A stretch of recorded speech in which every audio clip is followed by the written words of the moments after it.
నమస్తే, నా పేరు డాక్టర్ భవ్య. నేను స్నేహ హోమియో క్లినిక్లో సీనియర్ కన్సల్టెంట్.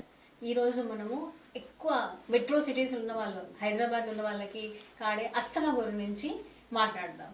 అస్తమా అనేది మనకు శ్వాసకోశాలలో బ్రాంకైస్లో వచ్చే ఒక వ్యాధి. బేసికలీ మనకు ఎన్విరాన్మెంట్లో పోలన్ గ్రెయిన్స్ ఎక్కువ అవుతాయి. ఇంట్లో మనము యానిమల్ పెట్స్ని పెట్టుకున్నప్పుడు దాని డ్రైన్ ఎంటకలు వెళ్ళి ఎక్కువ అవుతుంది. జెనెటిక్ వంశపారంపరంగా ఇంట్లో ఉన్నదంటే పిల్లలకి కూడా వచ్చే ఛాన్సెస్ ఎక్కువ ఉంటుంది. ఒక్కొక్కరికి దుమ్ము పడితే వాళ్ళకి వెంటనే అస్తమా అటాక్ అనేది వస్తూ ఉంటుంది.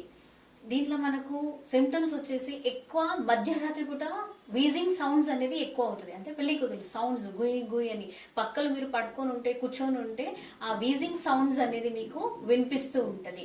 దగ్గు నాన్ స్టాప్ కంటిన్యూస్ గా దగ్గుతూ ఉంటారు. ఏజ్ గ్రూప్ లిమిట్ లేక చిన్న పిల్లల నుంచి పెద్దవాళ్ళ వరకు ఎవరికైనా ఈ అస్తమా అనేది రావచ్చు. దీంట్లో మనకు కొన్ని జాగ్రత్తలు కూడా తీసుకోవాలి. కొంచెం క్లైమేట్ చేంజ్ అయినప్పుడు వార్మ్ క్లాత్స్ వేసుకోవడము, మళ్ళీ డైరెక్ట్ ఫ్రిడ్జ్ నుంచి పెరుగు తినడం నైట్ టైమ్స్ లా, చల్లి గాలి తిరిగి రావడము, ఇలాంటివి ఏమి చేయకూడదు.